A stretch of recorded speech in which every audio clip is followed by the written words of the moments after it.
Hola, ¿qué tal? Excelente día a todas y a todos. La sesión del día de hoy corresponderá a la última de nuestra materia. Hace 2 semanas nos quedamos con los procedimientos especiales, los cuales corresponden para aquellos casos que se requiere algún tipo de resolución en breve término.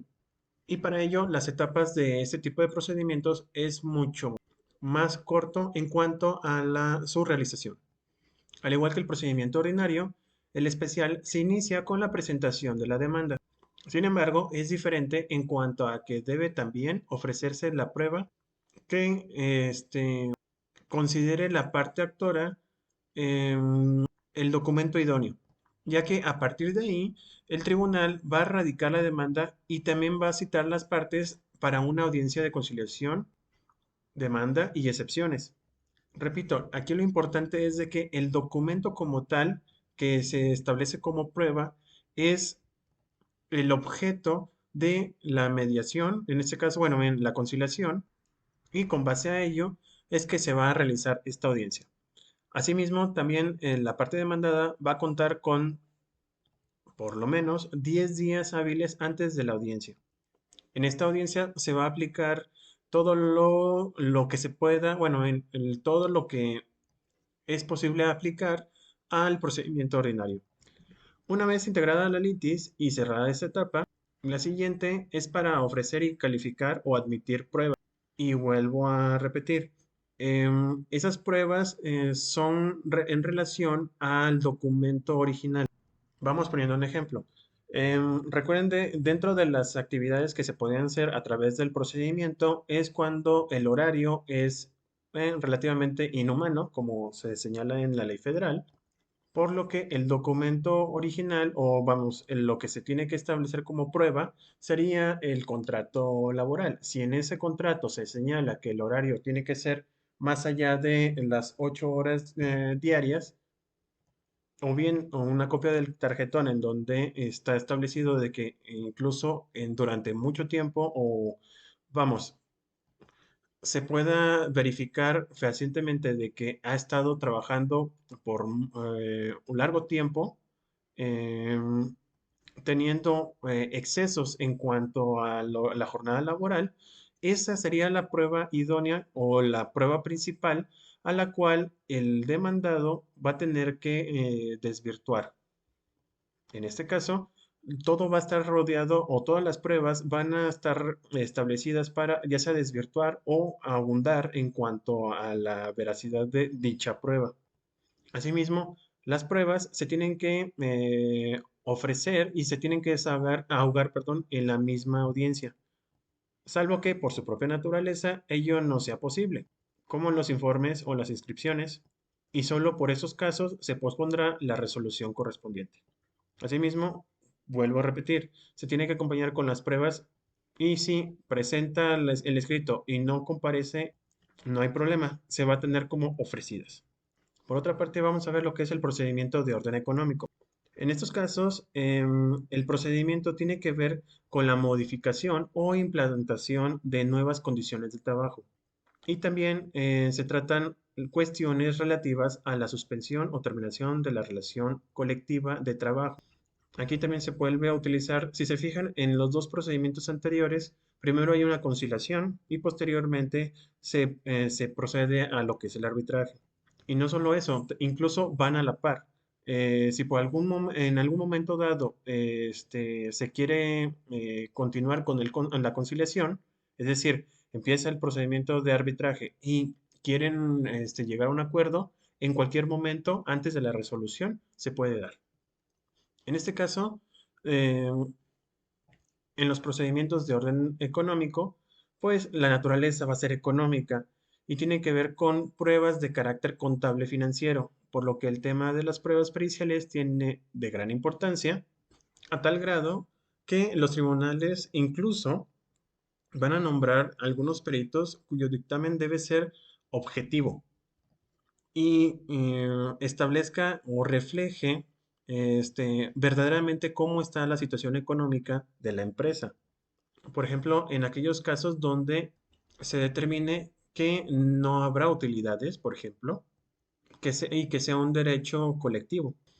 Al igual que en el procedimiento especial, en la materia de procedimientos económicos, también son la base sustentable, pero la característica principal es de que para que haya este procedimiento económico, tiene que haber mayoría de aceptación, se puede llamar, por parte de los trabajadores. Es decir, que dentro del procedimiento se requiere de que tengan el consentimiento o haya sido presentado por la mayoría de los trabajadores de la empresa, y tendremos el mismo procedimiento que se señaló en el procedimiento especial sancionador, bueno, las mismas etapas, mejor dicho, en el procedimiento ordinario y el especial sancionador, el especial sancionador, no, el especial, procedimiento especial.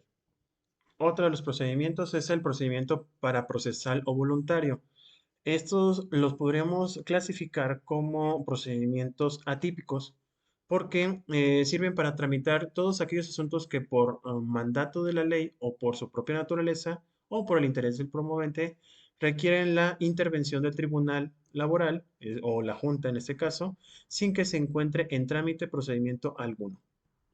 Para algunos juristas, la naturaleza de este tipo de procedimientos no es jurisdiccional, sino como un aspecto administrativo o actos administrativos. Y en particular, se establece más común dentro de los trabajadores, o para los trabajadores, mejor dicho, que laboran fuera del país. O, por ejemplo, cuando existe la necesidad de tener un permiso para menores trabajadores o la aprobación de convenios fuera de juicio. También tenemos como ejemplo cuando se le da aviso al trabajador de que se le ha rescindido la relación laboral después de que éste se negó a recibir dicho aviso por el patrón.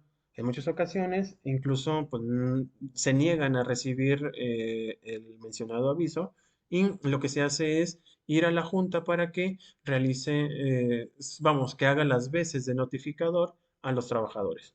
También pasa muchas veces de que se utiliza a la junta de conciliación o al tribunal para hacer el depósito de finiquito a los trabajadores. Muchas veces, o no sé si les ha tocado o presenciar, de que para evitar de que no se le entregó o bien que señale que nunca se le entregó el finiquito, y para tener mayor certeza, muchas veces los trabajadores y los patrones van a la junta y en presencia de la misma se hace una especie de acta en donde se hace el intercambio de prestaciones entre el trabajador y el patrón. En cuanto al procedimiento, existe en primer término la comparecencia por escrito de la parte promovente, y toda vez que no existe contraparte, el tribunal laboral puede también recibir vía comparecencia la petición del promovente y debe acordar dentro de las 24 horas siguientes la orden que se lleve a cabo la diligencia solicitada. Si se fijan, esto no hay una litis como tal. Bueno, relativamente no hay una litis porque se parece mucho a una jurisdicción voluntaria, en donde uno de ellos pide una especie de servicio por parte de la Junta o el Tribunal Laboral para que actúe como una especie de fedatario o bien que realice un trámite administrativo. Por último, vamos a ver lo que es el procedimiento de huelga. Como concepto, la podemos identificar como la suspensión temporal del trabajo llevada a cabo por una coalición de trabajadores. Es el artículo 440 de la Ley Federal del Trabajo. Sin embargo, es más allá o es mucho más el concepto de huelga lo que implica, históricamente hablando, de lo que podemos señalar en un simple párrafo. Es más, ni siquiera en un párrafo, en un solo enunciado. Esto implicó no solamente que se generara este tipo de procedimientos, sino que hubo gente que murió, que sufrió el trabajo excesivo en las empresas. Repito, no por nada existe este procedimiento, y sobre todo es un derecho adquirido por parte de los trabajadores que desgraciadamente ha mermado porque ha empezado a haber un- una serie de intereses, o bueno, no lo quería decir de esa manera, pero parte de una especie de corrupción, si me permiten señalarlo de esta manera, que a través de la historia, bueno, a través de más o menos un siglo en México, y no solamente en México, a nivel internacional, se fue desvirtuando.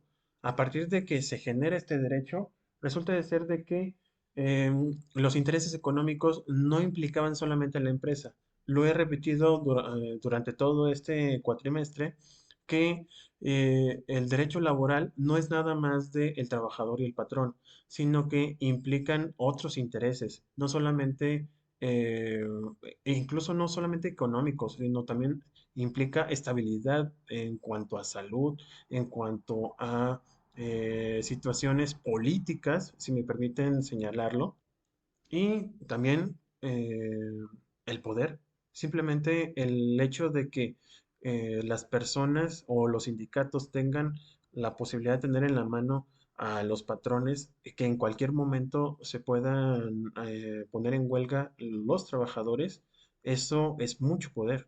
Digo, imagínense a una persona que es líder de un sindicato en donde el hecho de que paren producción implique eh, la parálisis económica de un país.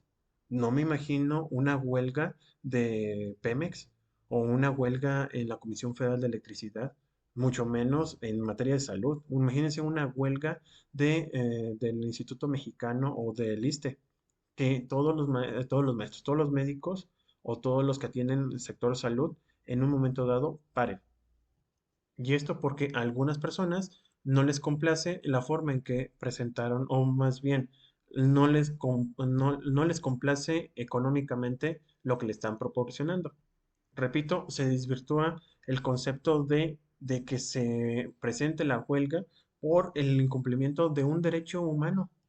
No sé ustedes, bueno, salvo excepciones, pero el hecho de que haya horarios excesivos o falta de higiene y seguridad por parte de ustedes, bueno, como trabajadores o como yo como trabajador, fue lo que desencadenó este tipo de derecho. Es decir, obligar al patrón u obligar al gobierno de que vean la situación tan extrema a tal grado que prefieren las personas dejar de trabajar, dejar de tener el dinero en su casa, porque esa situación tarde o temprano les va a perjudicar no solamente a estas personas, sino que también les va a afectar a su familia.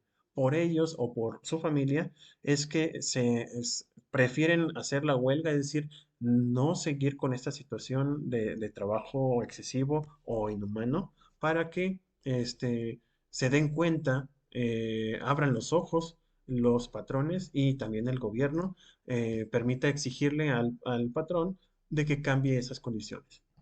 Como ya les decía, fue transformándose este concepto, este derecho, y empiezan a decir, sí, sí tienes este derecho, pero te tengo una noticia, no lo vas a utilizar ni para, vamos, como los líderes sindicales, como ya les había comentado, no lo vas a buscar a tu beneficio y no vas parar esto que es la economía del país por un capricho.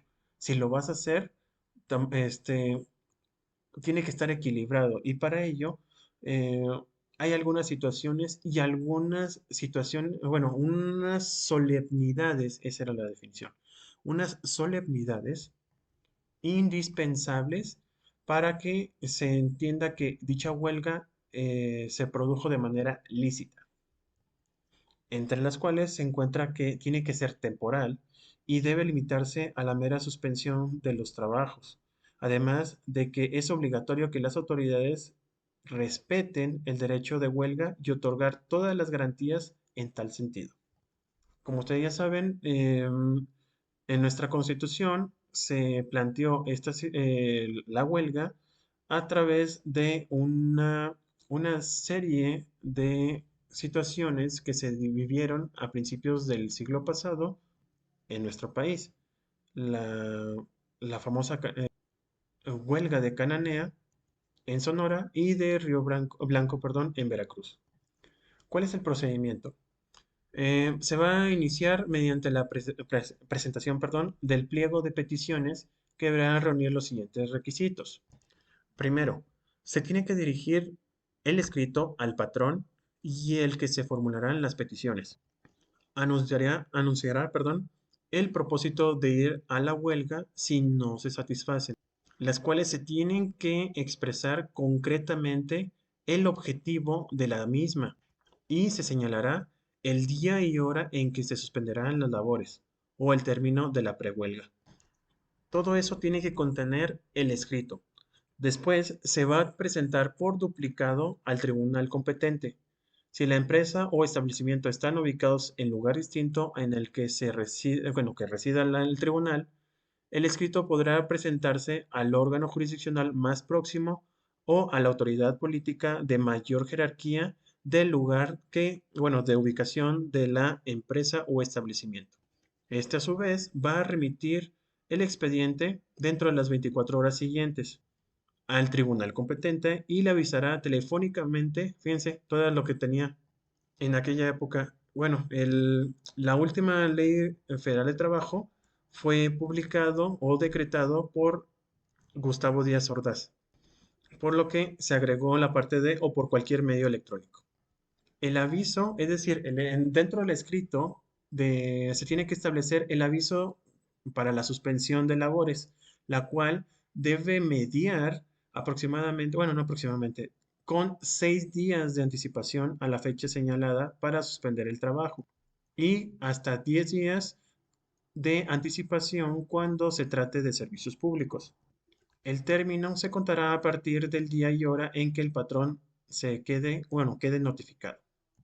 Luego entonces ya tenemos el escrito, cómo es que se presenta ante el tribunal y dentro del requisito para que empiece la huelga se tienen que dar por lo menos 6 días cuando se trata de una empresa privada y 10 días cuando se trata de servicios públicos. El tribunal, bajo su más estricta responsabilidad, hará llegar al patrón la copia del escrito de emplazamiento dentro de las 48 horas siguientes a la de su recepción. Y aquí pasa algo interesante.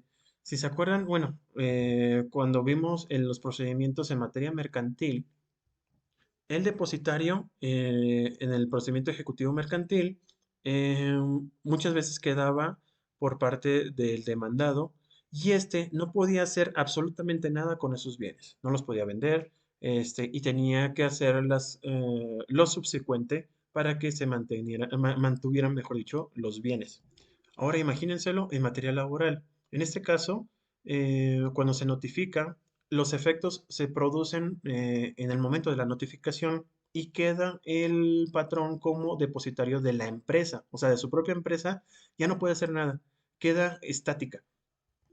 Todo lo que tenga adentro, todos los bienes, se quedan estáticos referente a de que no puede ni vender ni hacer nada, absolutamente nada con la maquinaria de trabajo. Y a petición de parte, aunque esto debería hacerlo de manera oficiosa, los tribunales, dentro de las 48 horas siguientes a la que se ha solicitado, se expedirá la certificación de la existencia o no del emplazamiento a huelga promovido contra un centro de trabajo. ¿Qué es lo que va a pasar? Se presenta ante el tribunal y el tribunal tiene que certificar cual notario o que se dé fe de que hubo un emplazamiento a huelga. Esto es muy importante porque como ya tiene conocimiento el tribunal respecto a la huelga, se dan mayores elementos para que no se establezca como una huelga ilícita. El patrón, dentro de las 48 horas siguientes a la de la notificación, deberá presentar su contestación por escrito ante el tribunal. A partir de la notificación del pliego de peticiones con emplazamiento a huelga, deberá suspenderse toda ejecución de sentencia alguna. ¿Se acuerdan que les había dicho de la prelación?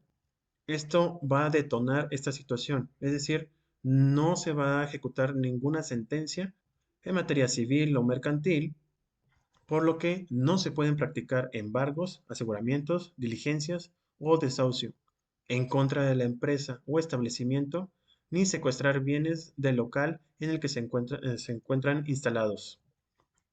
El tribunal citará a las partes a una audiencia de conciliación que se celebrará dentro del periodo de prehuelga, en el que se podrá intervenir el conciliador del centro de conciliación competente para procurar su pronta solución. En esta audiencia no se hará declaración alguna que prejuzgue sobre la existencia o inexistencia, justificación o injustificación de la huelga. Esta audiencia podrá ser diferida a petición del sindicato o de ambas partes.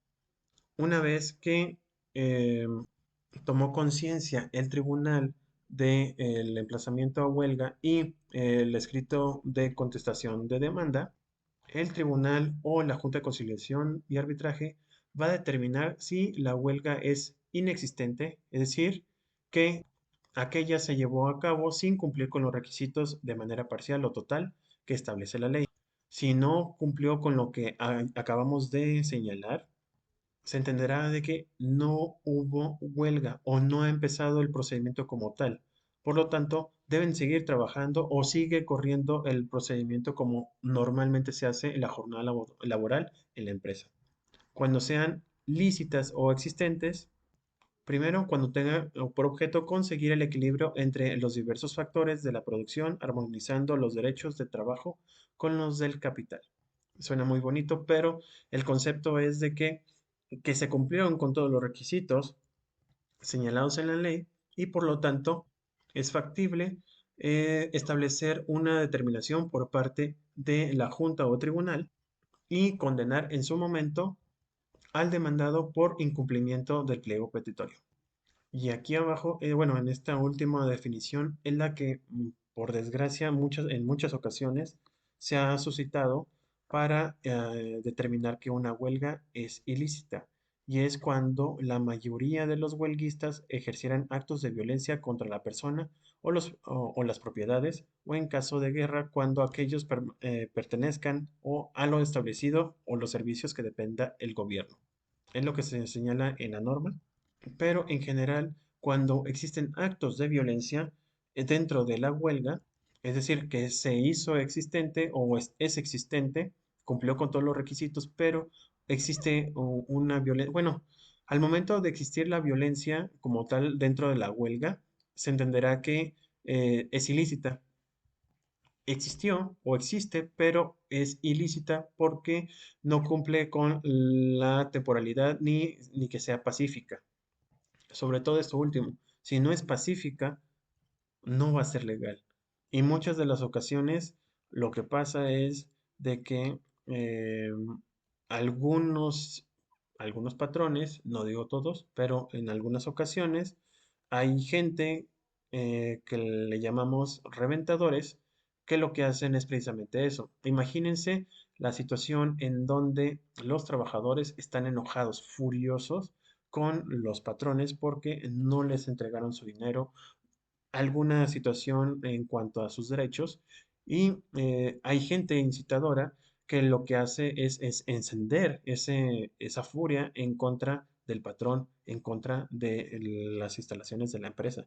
Y lo que va a pasar es de que cuando pasa esta situación, se va a declarar ilegal la huelga y se tiene que volver a seguir con la jornada laboral de manera ordinaria. De lo contrario, a todos los huelguistas o posibles huelguistas ilegales eh, se les puede suspender. Bueno, generalmente se les despide, ¿verdad? Entraría en más aspectos, pero creo que hasta aquí vamos a dejarle, no solo el día de hoy, sino a nuestro cuatrimestre. Terminamos el curso de Clínica Procesal Laboral. En verdad, les agradezco muchísimo por su atención y les auguro un éxito en su nueva etapa, ya no como estudiantes, sino como abogados. Sé que fue mucho tiempo, mucho esfuerzo y dedicación a estos sábados o a los compañeros de nocturno que se pasaron acá a los sábados. Fue muchos sacrificios, pero ahorita que los veo, o más bien, que sé que se encuentran aquí en esta clase, me da mucha alegría de que esos sacrificios dieron frutos. Y lo mejor de todo es que nadie les puede contar ni les puede decir lo que vivieron. Les mando un fuerte abrazo, mis felicitaciones y espero entre hoy y mañana mandarles la guía para el examen final. Y pues ya, lo lograron. Cuídense mucho y repito, la próxima semana tendremos nuestro examen final. Descansen.